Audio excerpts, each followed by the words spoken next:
This is an Eyewitness News special presentation. Back to School Town Hall.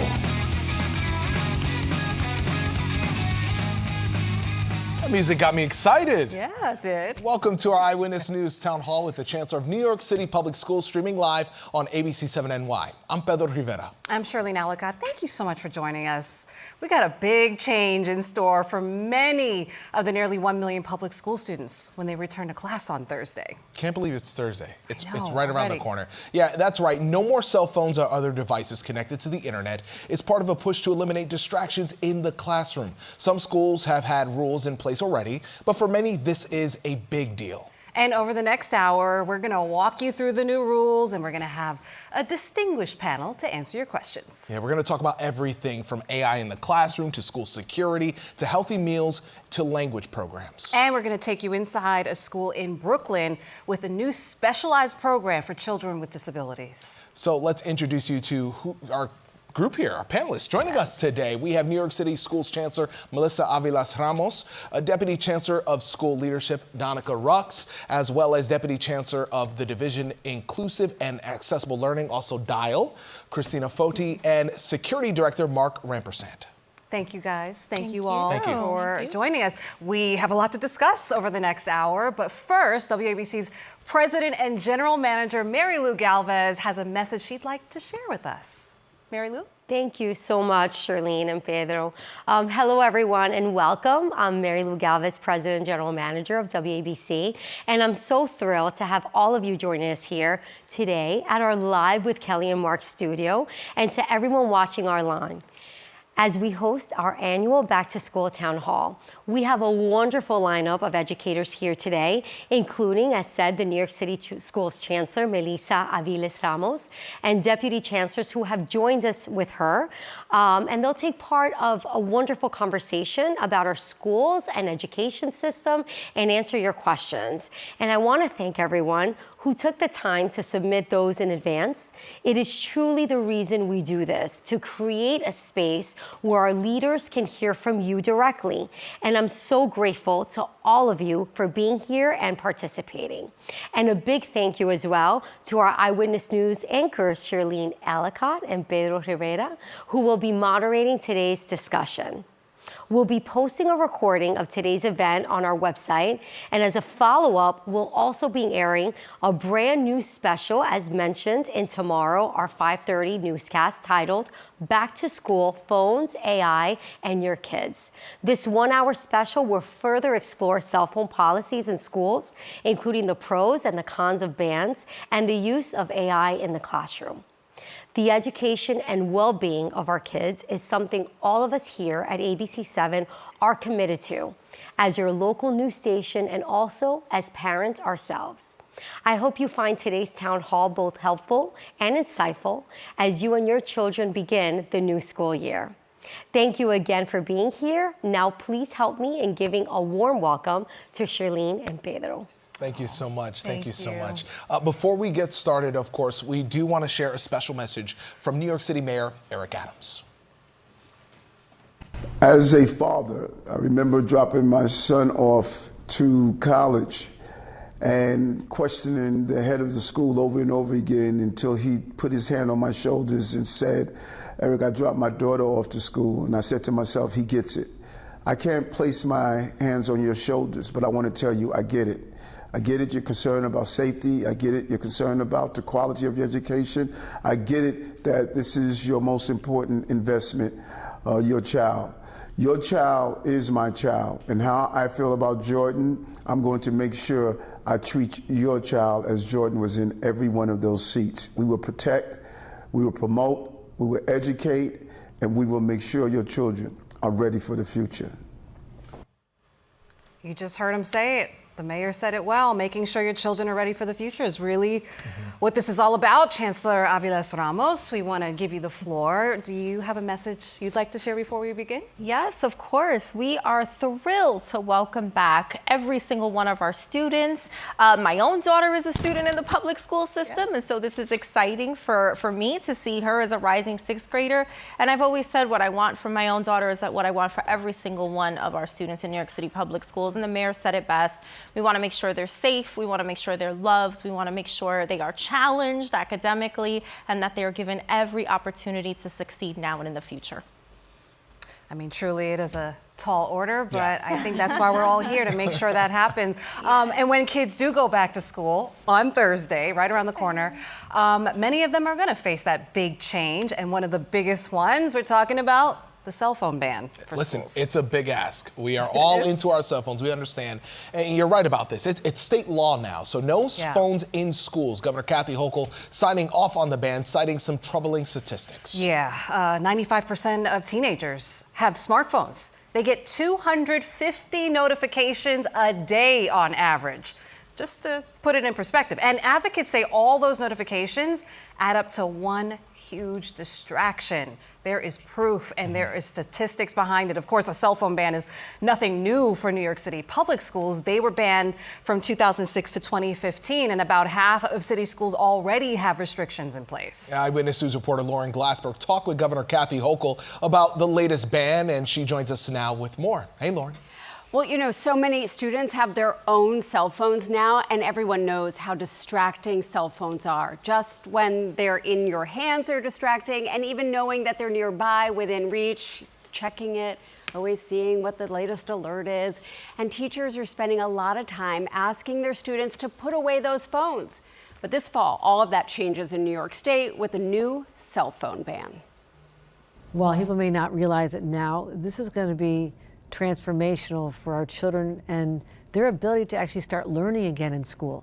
When Governor Kathy Hochul signed the 2026 state budget into law on May 9th, she also enacted a new law that bans K-12 students from using cell phones in school. You have to ask the question, why was this allowed for over a decade in the first place? While a governor doesn't normally get involved in education policy, I understand that, I saw that no one else was doing this. Research shows that when students have access to cell phones in schools, they use them. They scroll social media, they text, they're bombarded with notifications, and they're distracted. And even they know it. One young girl said, "You've got to save us from ourselves. We can't put this down on our own, but we know we should." And I'm a mom, and I said, child calls out for help. You've got to save us from ourselves. I will do this. I'll be the heavy. The principal for Urban Assembly Gateway School for Technology in Hell's Kitchen knows it's a good move. Since we returned from COVID, every kid was glued to their device. So last year, she implemented a bell-to-bell cell phone ban for her students, just like the state's new law. With a no-phone policy in place, the principal says students shifted their focus to learning. At the end of the first marking period, we had our best performance in, I would say, since the school opened, probably. The GPA of kids was much higher, passing rates were much higher. She also says there was better attendance among seniors, swifter resolution of conflicts, and a lot more joy in socializing during lunch and in the hallways. Because more than half of our schools have already done this, I'm confident that we're going to be fine. New York City Schools Chancellor Melissa Aviles-Ramos says family members will have a direct line to their children's school if they have an emergency, and that's in accordance with the law. If there is a school emergency, families will be alerted, usually by text message. If a student hangs on to their cell phone, the chancellor says they'll be met with progressive discipline. I would never want to see a young person be suspended because they're carrying a phone with them, right? Like, we need to get to the root of that problem. New York is now the largest state with a cell phone ban in schools, and the governor hopes if students do less of this and more of this, they'll have a better chance of success, not just in school, but in life. Blame me if you're not happy, but I know at the end of the day, this is going to be a profound change for all the students in the state of New York. Yeah, thank you to our Lauren Glassberg for that. And parents are warming up to this idea of the cell phone ban. According to a nationwide poll by Pew Research, 74% of parents support a cell phone ban in class for middle and high school students. That's up from 6% last year. But only 44% support the ban for a full day of school. That's slightly up from last year as well. Now, New York's ban is for a full day, in part because no phones at lunch helps kids socialize and communicate directly, skills that we know know are so essential. Don't you remember those conversations around the table with your friends? That's where you made your best memories. I feel like we've gone so far away from that. So I love that we're coming back to this connection with our peers. We asked you, the parents and caregivers, for questions for the chancellor on her fellow panelists. Obviously, they had a lot of questions about the cell phone ban, so many other things. Let's start off with Precious from Bed-Stuy. How will it be properly implemented? Like, will they be able to get it if needed, or is it out? Will it be taken away from the children all throughout the day? Like, how will it physically work? What does a ban physically look like? That is like one of the biggest questions, because obviously we haven't had an all across the board ban like this. So how do you make sure it works and flows? Because I know all the different schools will have their own rules, right? Well, so a few things happened, and I'm going to pass it over to our Chief of Safety, Mark Rampersad, to go into the details. But just to start, as you said, Shirleen, over half of the schools already had some sort of restriction on their policy, on their devices. But first, we needed to update the Chancellor's regulation to be in alignment with the new law. It's a state law, so we are compliant. But that's not an option. But then we also wanted to make sure that there was some flexibility in the implementation, because a one-size-fits-all approach in the largest school system in the country is probably not something that we want to do. So grateful to Mark and to our Deputy Chancellor of the Division of School Leadership, who worked really closely with superintendents and principals to make sure that we have a flexible policy. So Mark, would you talk a little bit more about this? Yeah, so when you talk about flexibility, Chancellor hit it on the nose. Our schools are different, size, shape, enrollment, and so forth. So each one of our schools has developed their own plan, the plan that's known to the parents as well to the students. So the expectation is from bell to bell, no access to the internet-enabled devices. So when mom asked the question of, is this going to happen throughout the day, do they get it back? Bell to bell, start of the day to the end of the day, no cell phones. You will have parents, though, say, okay, what if I need to contact my kid? There's an emergency. Is the emergency policy, is that also school by school, or is there something in place right now? No, absolutely. The expectation is clear for all of our schools. The schools have to provide the parents with a working number that they can call and get a live person who can get a message to the child, who can bring the child to the phone to call mom back. But as it relates to respective emergencies, every one of our schools is going to send out text message or emails in real time apprising the families of whatever the emergency is. Obviously, you know why this is totally top of mind, especially with what happened in Minneapolis just recently. And this is something that does cause some anxiety among parents, but do you find that they are kind of getting with this idea? Because, you know, we have best-selling books like The Anxious Generation that's really showing just how this could negatively impact your child. 100%. And I think the first thing is that there was a lot of talk about starting this ban last year before it was a law. And the mayor and I said, we're going to pause and we're going to use this school year to engage and really hear from the community on their concerns and work with schools on preparedness. Let's learn from the schools that have already been doing this work, share some best practices, get everybody ready, and then start a new school year fresh and get everybody acclimated. Very timely, since it's now a law and we are complying. But that engagement was really necessary. And part of that was making sure that if you call the school, someone is going to pick up, and that if in the event of an emergency that we never want to think about, but we always have to prepare for, that the school has streamlined communication protocols and systems in place to send one accurate, relevant message about what's happening. So we also don't want mixed messages coming out of the school. And what you also see when you have these situations happen in an emergency like this, you get bombarded with calls. You get parents flooding to the schools. So it's about getting in communication with them. So you guys have something in place. Controlling the narrative. Absolutely. We also want to talk about more questions that parents have. Not just video like we have there, but people have been submitting online on our website, ABC-7. So this one here comes from Sean. He writes, this is regarding the cell phone lockup. I have seen a lot of my daughter's friends buying fake phones to submit while they keep their real phones close to them. How will this be handled this year in the school system? That's such a great question. And, you know, the benefit to being parents, as many of us are on this cabinet, as well as seasoned educators in the system, we've seen all the tricks.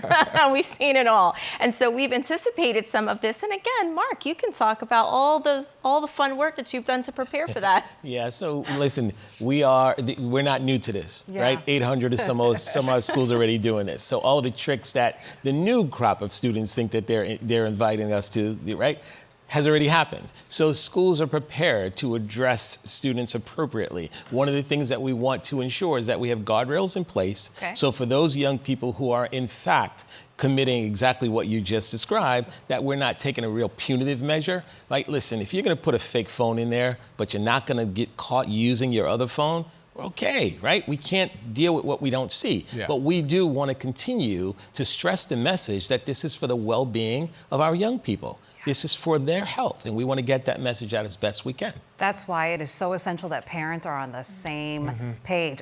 This ban includes more than cell phones, right? Absolutely. Absolutely. Internet-enabled devices. So that's we're talking smartwatch. Okay, so like the little gizmo watches, iPad, glasses, the whole thing. Okay. Oh, glasses now. I didn't even think about that. Yeah. You could have the Meta glasses and ask Meta it to look up a question for you if you wanted to. Okay. We have another question about a very important topic that was submitted to us online. This one's from Christina. She writes, my question is with all of the unfortunate events, I just mentioned the one in Minneapolis happening with our schools and the school shootings.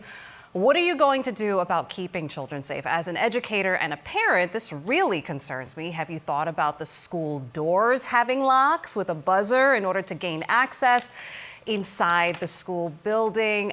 Chancellor, I know you and I definitely talked about this. This was a $43 million contract, if I remember correctly, and just something that was very important to you. Yes, very important. And we have reached our goal. And again, our chief of safety can talk more about this. But I'm so glad Christina brought up that question because it's one that we want to make sure we're ready for. Mark? Yeah, Christina, thank you for the question. Great question, and one that is on the forefront of the minds of all of our parents. So first and foremost, the doors are locked, right? So that's one. Two, all of our educators are required by law to receive an emergency readiness training and certification, right? Every one of our schools submits a school safety plan that's approved by the NYPD. Saying this to let you know that we prepare for the emergencies. 12 drills a year, 4 of which are lockdown drills. Right? We're always available to train parents and educate parents on our emergency protocols, all around lockdowns, shelter-ins, and evacuations. Is this something that's constantly updated? Because with each school shooting, we're seeing different things happen. It's not the same exact shooting every single time, right? So is this something you guys are constantly updating and looking at other school districts around the country of similar size? We're the largest, but of similar size to try to figure out what to do? While we are the largest, we are still learning. Yeah. And we learn from every one of these unfortunate incidents. And one of the things that we are learning most is the use of technology is really helpful in this respect. So we're always looking at different ways by which we can fortify our existing protocols. So we're continuing to work every day and get better about safety.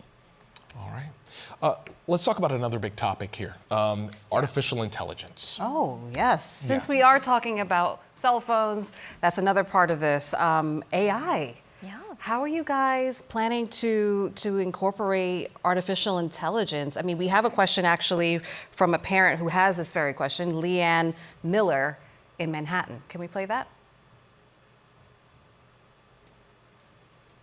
I believe. My daughter's entering kindergarten this fall. This isn't something I'm worried about immediately, but I'm very curious how the city schools are going to work with AI or educate students and teachers how to use this. Well, you heard it there, how to use AI in the classroom. Yeah, and Leanne, thank you for that question. And it's never too early to start, so I want to open up with that.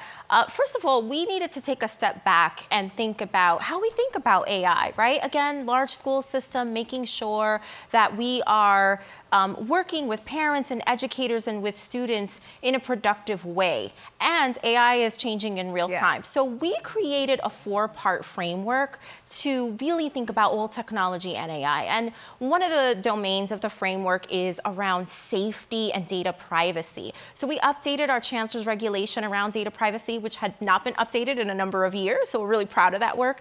Strong collaboration from our parents and advocates because people want to know that their child's data is safe.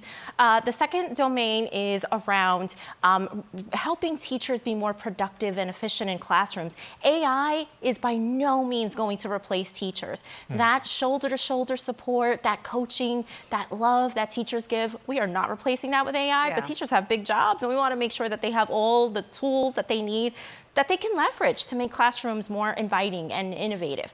The third part of it is around cultural responsiveness. So we want to make sure that the tools that we're using really speak to the communities that it serves. And then the last part is preparing our students for competitive careers. We want them to be producers of technology, not just consumers. So we've streamlined a lot of these resources, took inventory of what's happening. We're really excited to do more in this space. I feel that there is a very positive side to AI. But as we know, there is also that darker side of AI. You know, kids using it to write their reports are like, you know, this is like such a new landscape for teachers and being prepared for that and detecting like, okay, this was not you, sir. Who wrote that, right?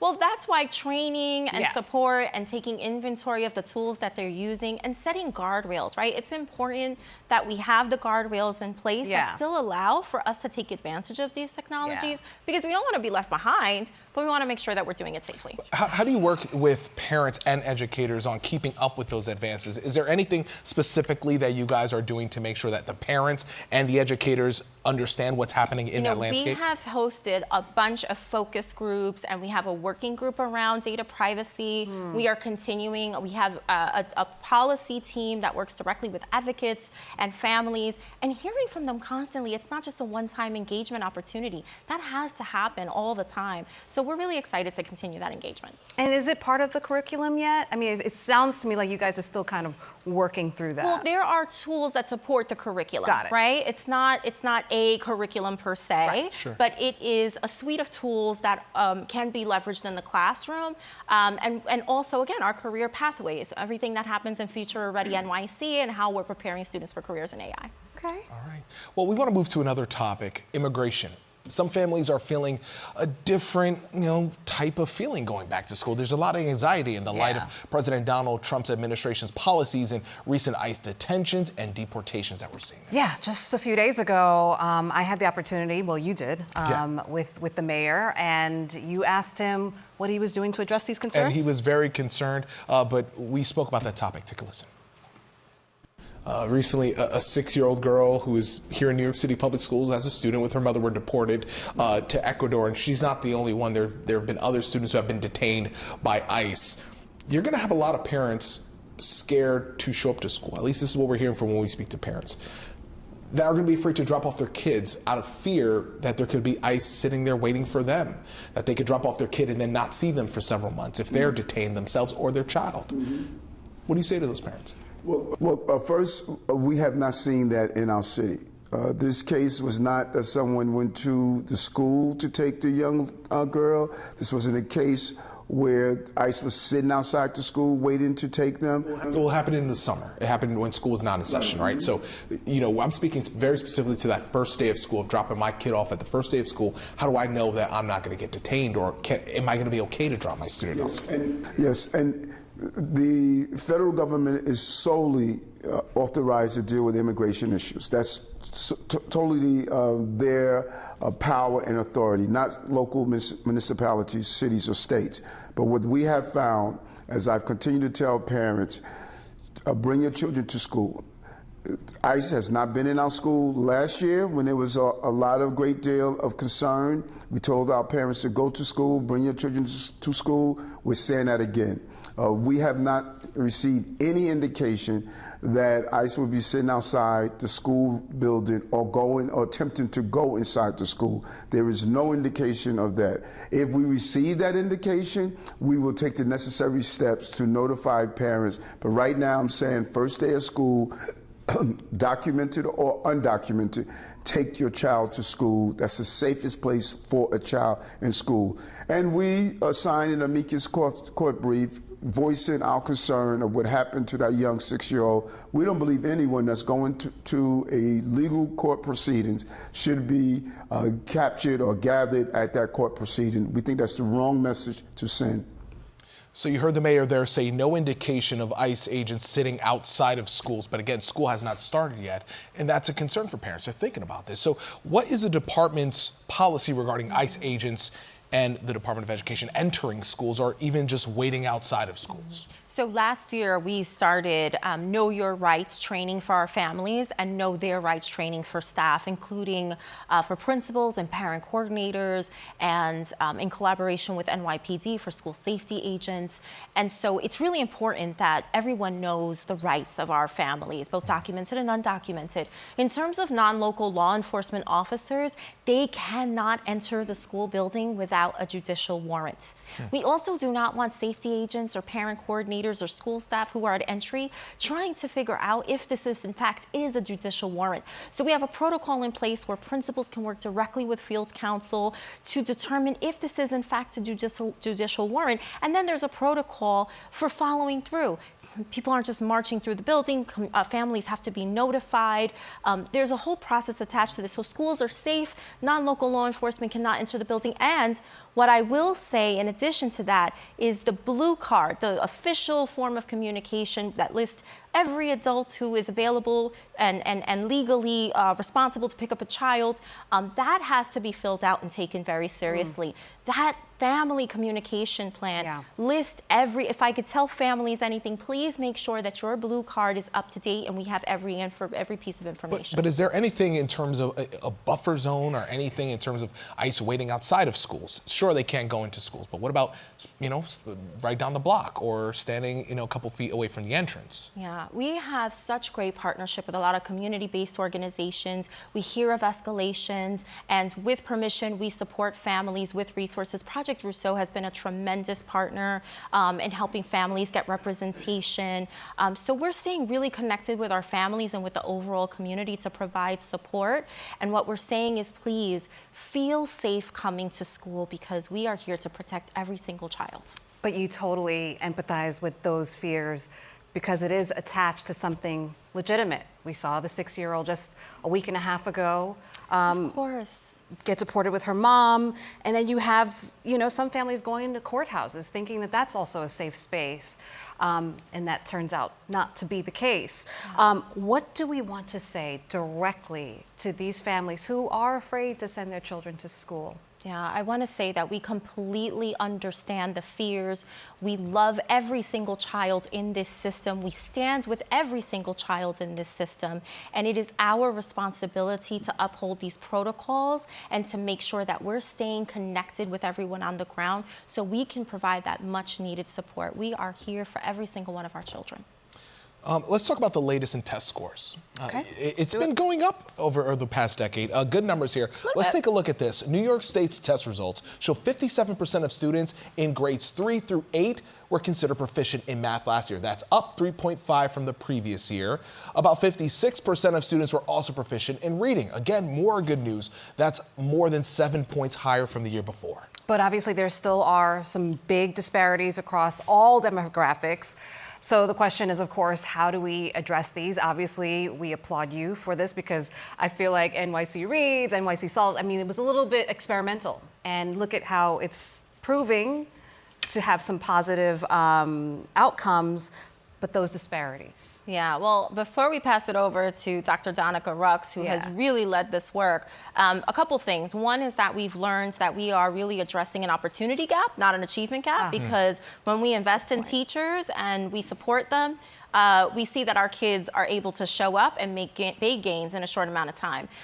While we have seen historic growth across different student groups, we know that we can't rest because when less than 50% of Black and brown children are reading and doing math at proficient levels, our job is far from done. But I'm going to pass it over to Dr. Rux to talk about all her great work. The great work that I'm most passionate about. So thank you.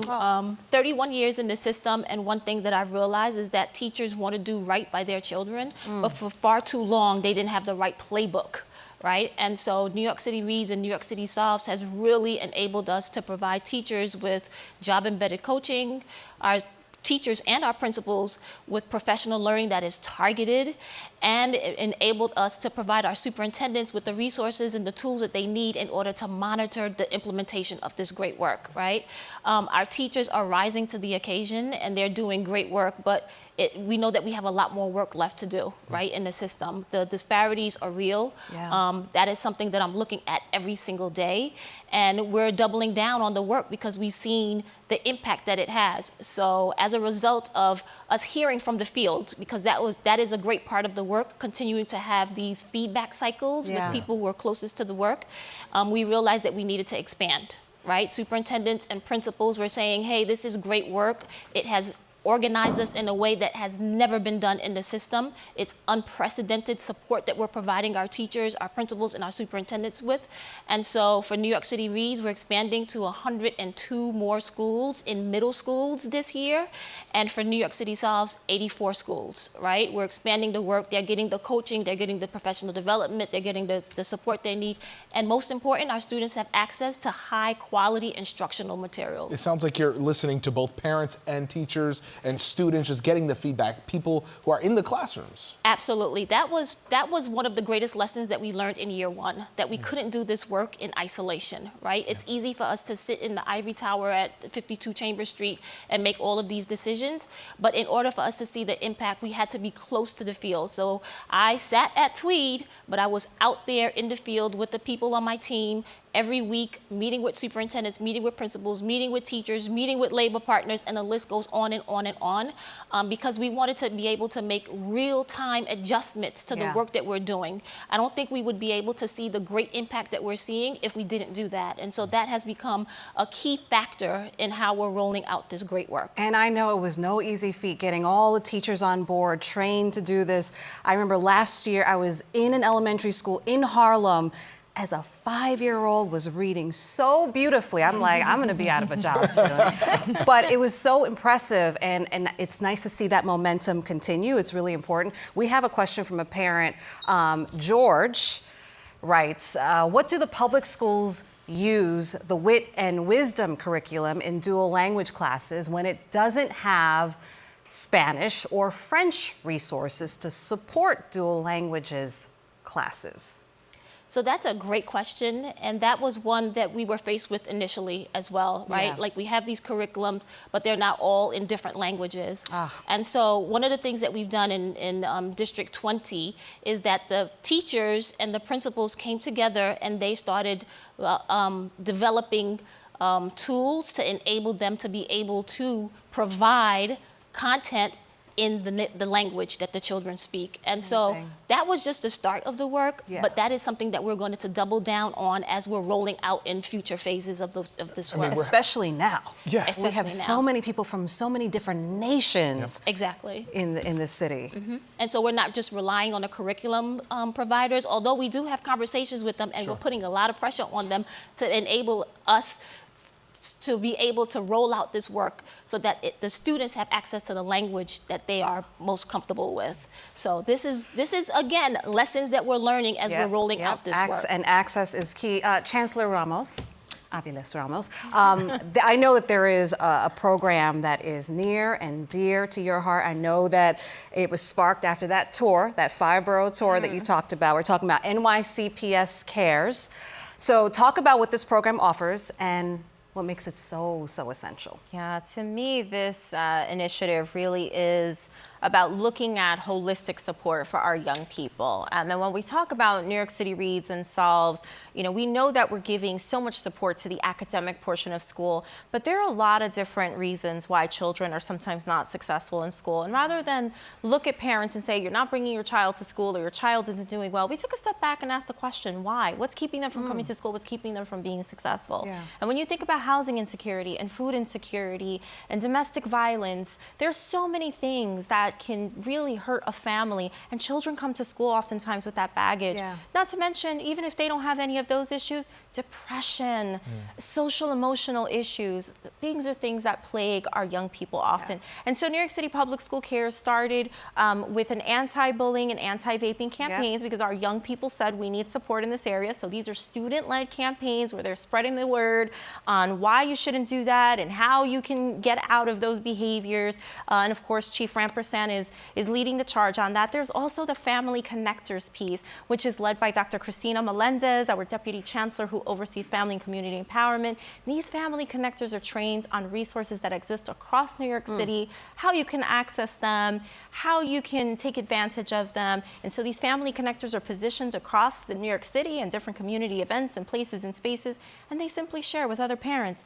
These are the resources available to you, no questions asked. We're not caseworkers, but we're just here to help you navigate. It's hard for a student to focus in class and get good grades or be the model student if at home they don't have that security that they need, or even meals or things of that nature. Yeah. So. And parents want to do right by their children. They just need the help. They don't know the resources they have, but you're That's making right. sure they know.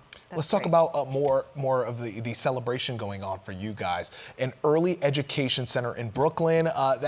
You guys are calling the first of its kind. Looking forward to this. Such a game changer. PS6 in Flatbush, Brooklyn is going to serve young children with autism and other developmental disabilities. Eyewitness News visited the center to see what families are going to find there.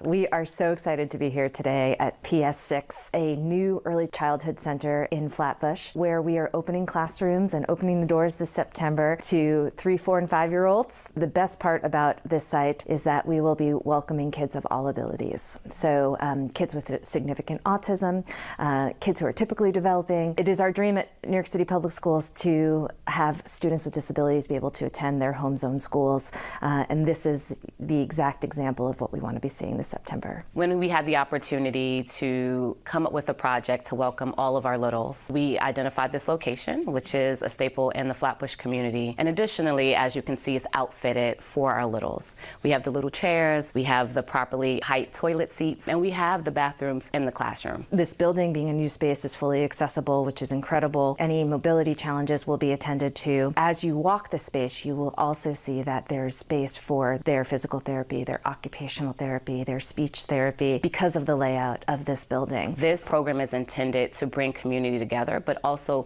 bring necessary services into communities where they are needed. So this is our open multi-purpose space. We can use it for gross motor purposes. Having open spaces like this indoors allows our students to access and just be free and have choice time and play time all year round, no matter the weather outside. What we see and what we've seen for years in data is that when kids start their school-age career in inclusive environments, they are more likely to succeed. And so we are literally changing the trajectory of what's possible for students. And we hope this year they begin to see what is possible for them. You know, this is the beginning of their dreams and hopes for the future. And we're here to make that possible. Oh, that is awesome. Just like all, bands and things don't fit all the same schools. Right. Every school's different. Every student is different. Every kid has a 100%. different capability or possibly some limitations and need that help. Christina Foti, I want to go to you, Deputy Commissioner for Dial. I could see it just how you're reacting to this. Yeah. That is such a beautiful Emotional. thing. Yeah. Tell me about it. Yeah. Well, for too long we've had students with disabilities have to leave their communities in order to get the specialized instruction that they need. Kids with disabilities have gotten up earlier to get on the school bus, and this is changing that. We're bringing the programs into the community so that a parent or a caregiver can walk both of their children to school, their child with a disability and their child without a disability, so that students with disabilities are going to school with their peers, their neighbors, just as they deserve to do. This kind of program is everything to parents who feel like they have no support.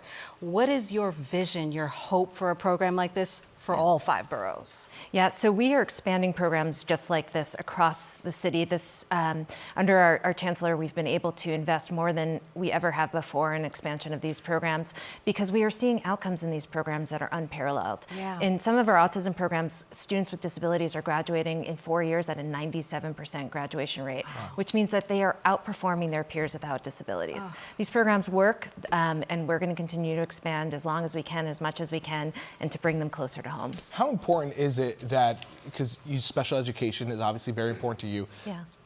Growing up, I was in special education for 3 years as a kid, so I know firsthand what it's like. And I've been in that classroom where there was other kids who had different issues than I had. I had behavioral issues. There were other kids with disabilities, and we were all lumped in the same class. Yeah. How important is it that we start focusing on specializing education for these each and every? Not all kids are the same. That's right.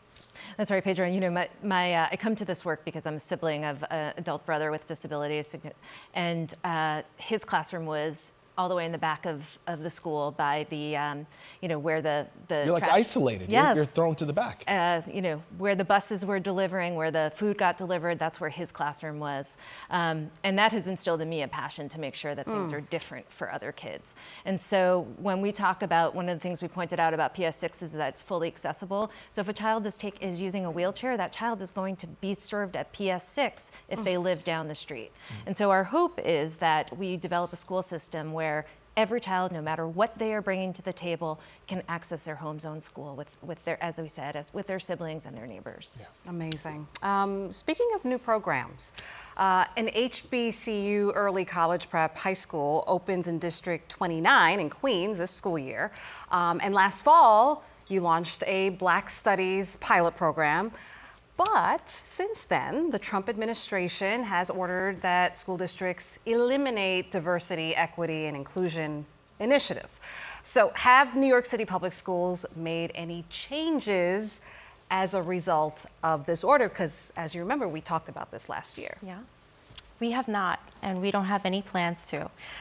First of all, whenever an executive order comes out, our legal and policy team make sure that they get a thorough understanding of its implications for the school system. Yeah. We are very proud of diversity. It is our superpower here in New York City. We are going to continue to amplify the voices of every single child. And in fact, we are doing even more work to expand on our Black Studies curriculum. And our Hidden Voices work, which is focusing on the unsung heroes across all the different representations of New York City. So nothing's changing. And no concern of any repercussions for doing so. We are going to continue to uplift the voice of every single student represented in this system. All right. Well, thank you. According to the Controller's Office, there are about 90,000 classrooms within the school system, and class size is always a concern. Yes. It's hard to, get any attention when there's so many kids around you. It can be difficult. Under state law, the city has until September of 2028 to do something about that, capping class sizes at 20 students in kindergarten through grades 3, 23 students for grades 4 through 8, and 25 students for high school classes. So can you update us on how you're making progress to make this goal happen? Because I would imagine it's not only finding more space to put students so we can have that, but hiring as well. Yeah, absolutely. And this is where great partnerships really come into play. Michael Mulgrew of the UFT, Henry Rubio, CSA, they have been tremendous partners in helping us think through this. And so the first thing we did was make sure that we gave our principals an opportunity to say how they need to meet the mandate, right? Top-down approaches don't always work. And so we opened up an opportunity for them to submit proposals on what they needed, whether it was money to convert offices to classrooms, if it was to hire additional teachers and administrators. Those plans were signed off by both union leaders as well as myself. And then we gave money, over $400 million, to support class size. And Dr. Rux and her team were instrumental in helping us make that happen. So we are in compliance. We look forward to those continued conversations. And yeah, it's been great. And oversight in terms of making sure that this remains something that is equitable? Absolutely. You know, that's key. We want to make sure that while we are giving resources to the schools that need the support to become compliant, that we are not creating an equity issue. But this is why it's so important to work directly with the school leader and to really see, is there something that can be done to the actual programming? Is it space? What are the issues that are contributing to it? All right, we want to talk now about the City Health Department, how it recently announced new rules for food and drinks served in schools. Will this change the type of meals that are provided? I remember the frozen pizzas they used to serve I us. like the frozen pizza. I didn't think they were that bad. That actually was my favorite. That was one of my favorite. Taco Tuesday, too. Yes, Taco Tuesday. That looks pretty good. So how does that look for this school year? Yeah, I am super excited about us continuing that work. As a matter of fact, we have Acting Deputy Chancellor Kevin Moran with us, and I'd love for him to talk a little bit about all the great work that his team, along with Chris Tricarico, has been doing. Okay, amazing. Kevin, I'll give it over to you. Thank you very much, and very much appreciate the question. This is something top of mind for our Office of Food and Nutrition staff on a daily basis. We were a bit ahead of the curve on removing processed meats, deep fried foods early on, and then early in this administration introduced some plant-powered options for students and families. What we do often is we talk to children about it. We solicit feedback at the school level, bring students to our test kitchen, and rate and evaluate every menu option that we put on the menu. So it's important that families go on our website, see the wide range of now new products and new menu items. They're there on our regular website. You can check that out. And then if you have feedback, let's share it at the school. We want to make sure that we're incorporating our students' feedback in the everyday lunch options. So thank you very much for the question. Well, I'm curious, how is it for you guys balancing you having a budget, the processed foods, but I would imagine there's still some processed foods in schools. Well, we do every bit we can to bring in as much product that kids like. So we have salad bars, we have different options that show up every day. We have roasted chicken options. We have different salad with couscous salad. We have different chickpea salad. So we're out there with fresh ingredients every day, fresh fruit. We encourage kids to kind of give us more feedback and see what they want. Certainly, we're not going to bring out raspberry sundaes and pizza like every day. So we want to make sure they're choosing right. Nice, fresh whole foods, and there's a test kitchen. I'm always reminded that I was born in the wrong era. Yeah. Like kids getting to taste the food. If you need us to test the food, we're always available, by the way. That is invite to follow. Awesome. Give us a call. Give us a call. We want to shout out a student advocate of ours, Sure. Lila Torres, who comes to every single panel for educational policy, and she is like our resident taste tester, and she lets us know. She's like, this isn't working, do better. So I had lunch with her. We just gave her a letter of recognition for her advocacy. But that's the kind of that we even know her by name. Like that's the kind of work that we're doing on the Shout out to Lila. Have way more confidence. Born in the wrong era. Absolutely. I did not. Let's go to this next question from a parent. This one comes from Sustachio in East New York. Let's take a listen. My question is about the nutrition, the school lunches. My daughter, she's a picky eater, but I would still like to know that there is nutritious meals, warm meals, and facilities that can, suppose I give her lunch to go to school, like where she can get it reheated, just proper nutrition overall, because if they're not fed properly, then it's gonna affect their learning. Okay, so you pretty much answered most of that question, the fresh whole foods that you guys are going to be offering. But what about if that child does bring food and wants to reheat it?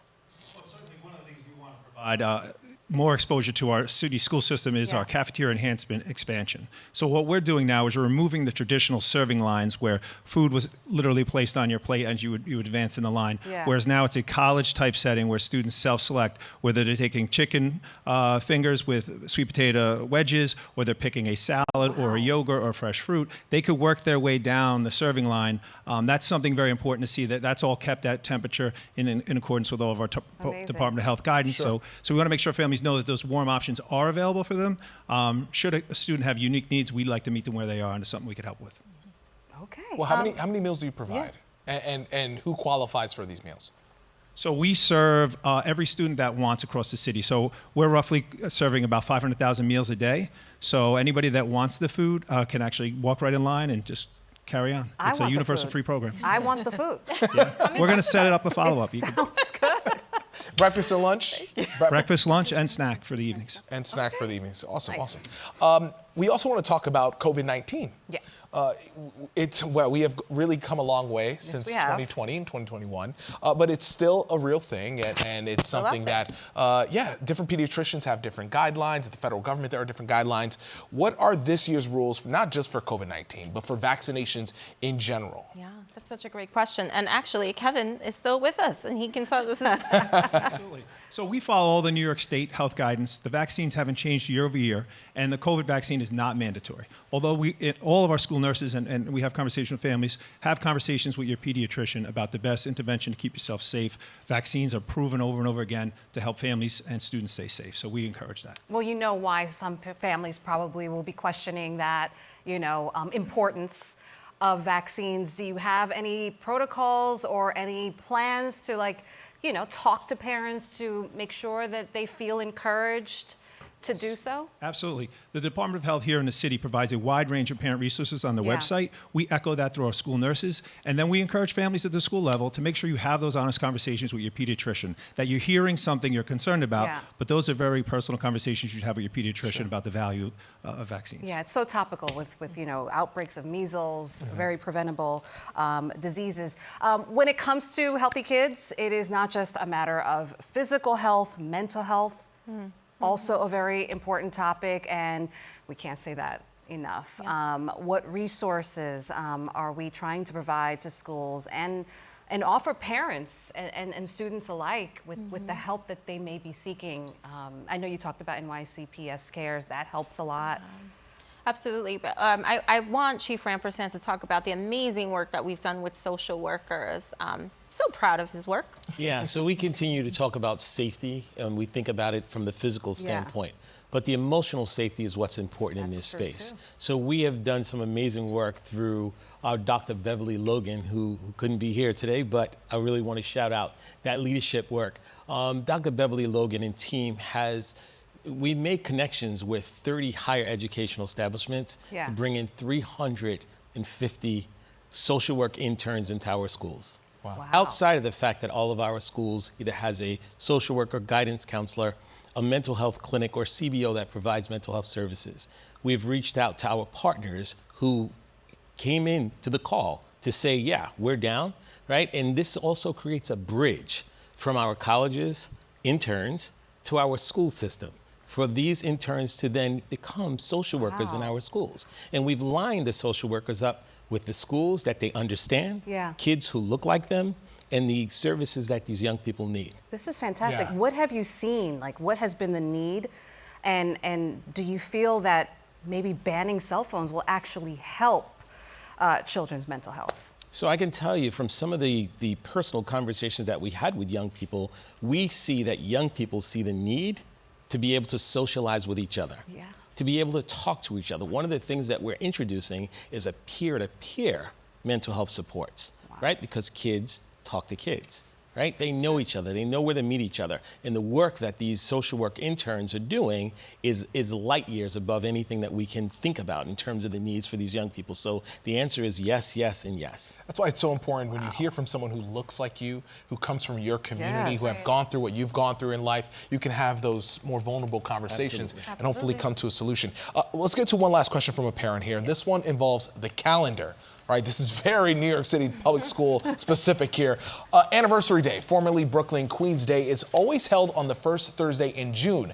There is no attendance requirement for students, meaning that high school students attend for 3 days, then have 1 day off, and then they're off on a Friday. Many students, especially in high schools, they skip school on that Friday. So why not move Anniversary Day to a Friday? That way high school students can attend 4 consecutive days, then have a nice 3-day weekend.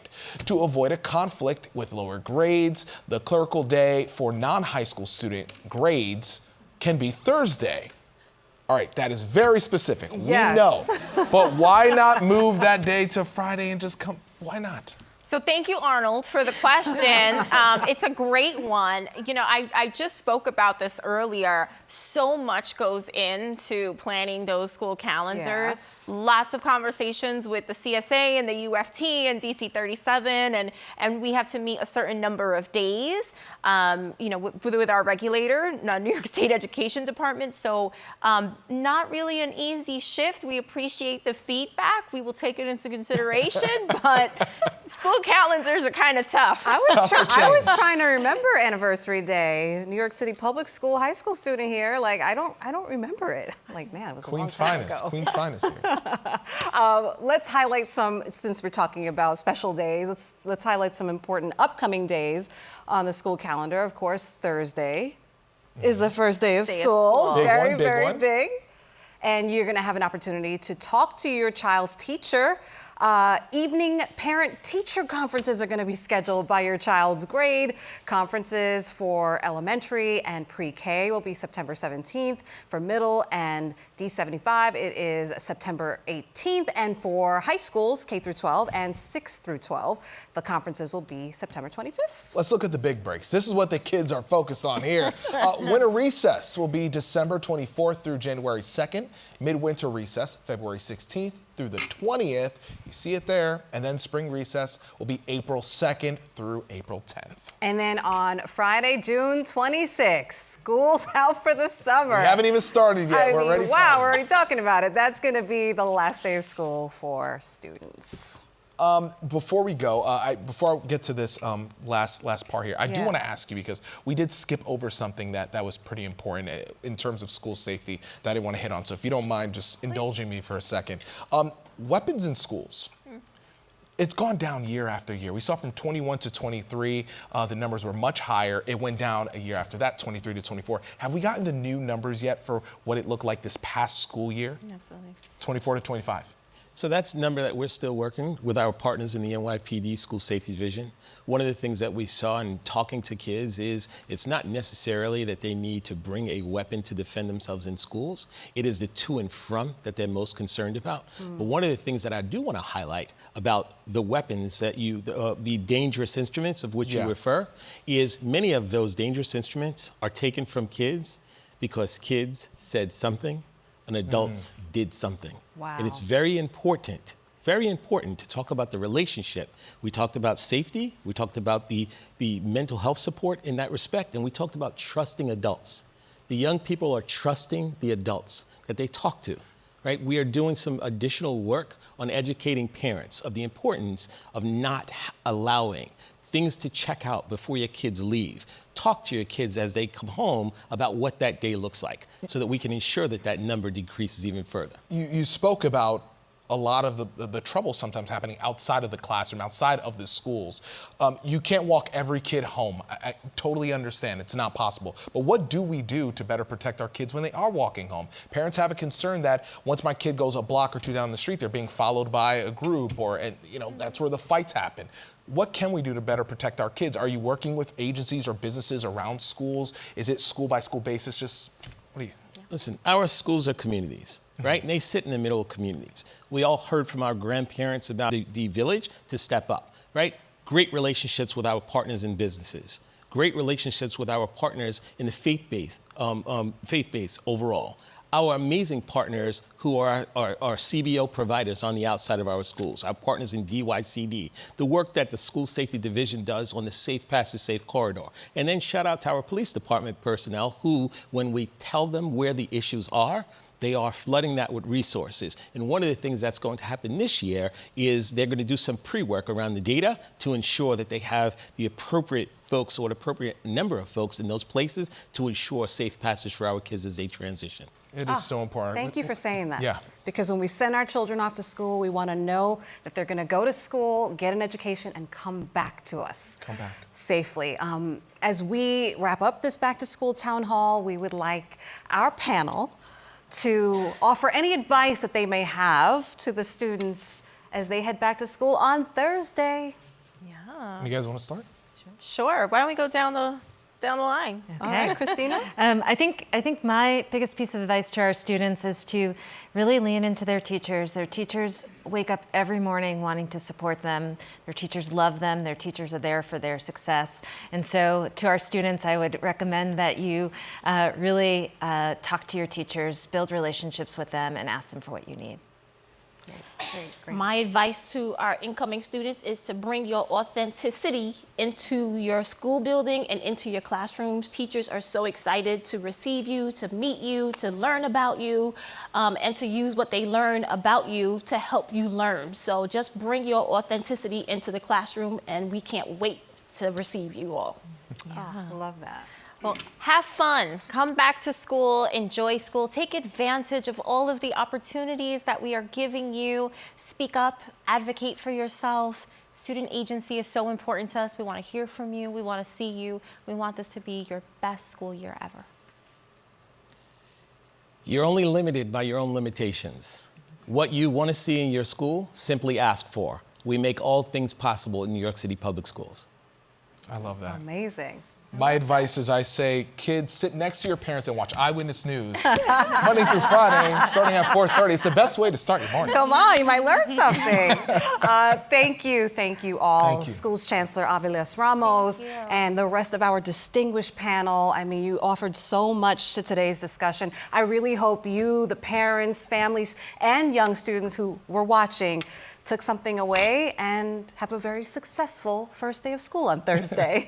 I'm Shirleen Allicot. And I'm Pedro Rivera, and we invite you to continue this conversation, not only at home with each other, but sit around the TV tomorrow at 5:30 on Channel 7 and ABC7 NY for our special Back to School, Phones, AI, and Your Kids. We're diving deeper into that conversation, and make sure you're ready.